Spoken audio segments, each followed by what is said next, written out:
Okay guys, I made this video to go over what happens when you do not take the motorcycle safety course. So as you can tell, the fairings need to be replaced. Besides that, there is no other major problems that was a result of the accident. The only other major problem was that the left foot peg needed to be replaced. But I got that one replaced immediately. I used the rear passenger's foot peg and put that on the front temporarily for now. But besides that, the bike runs and everything, starts up. And of course, now it has that sticker on it. Motorcycle safety course. I got that after I passed the course. Okay, so now I'm going to go over what actually happened that day on this bike. So it was November the 25th.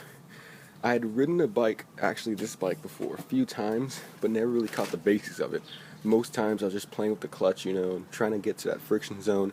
Never really achieved it. So that day, my buddy came over, and I didn't really tell him about how I didn't know how to ride this bike, and I just started, and I wasn't that good at it.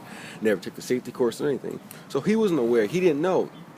It was my fault for not telling him. So he said, "Let's go for a ride." And I stupidly just said, "Yes, let's do it." I was in that fucking kind of mood. We went on a ride, and the second we left the gate, he was concerned. He was like, "How long have you been riding for?" I was like, not that long. But he thought I had practiced it a lot, and I really hadn't. I've been putting it to the side. So I told him, you know what, I want to go in the alley and practice a little, which is just a lie to stall time. Hopefully that he'd get a call from someone or leave. So I'm in the alley going back and forth.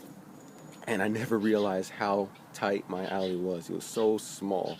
So making U-turns on a bike this heavy was really hard, especially for someone who has never ridden a bike before and also never taken the motorcycle safety course. So the first time I made the U-turn, I actually dropped it, and he ran over and helped me pick it up.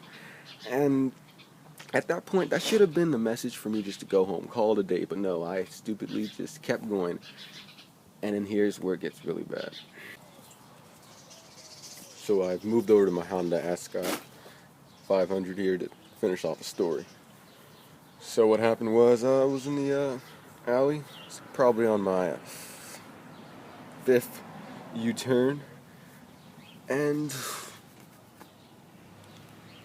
I turned too tight and the bike was just about to drop. Me being a rocket scientist, I gave it some gas. That worked for about a second, but me being a noob, I gave it a little too much gas. And me being the biggest noob, instead of me either pulling the clutch or turning off the engine, pushing the kill switch, I gave it more gas. And at that point, the bike just jolted out of control and slammed. Alright, from what my friend said, and I wish there was video of it, it looked like I was trying to do a burnout. Him thinking I tried to do a burnout, he was almost about to clap because he thought I was trying to show off. No, I was scared out of my fucking mind. So the bike did a mini burnout, and then it smashed right into a wall, and I fell off the bike.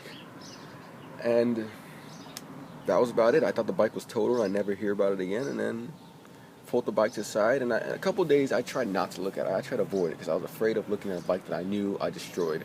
But the more I looked at it, the more positively I noticed that the bike wasn't that much in bad shape as I thought it was. So I made it my mission to put the bike back together, and that's what I'm doing now.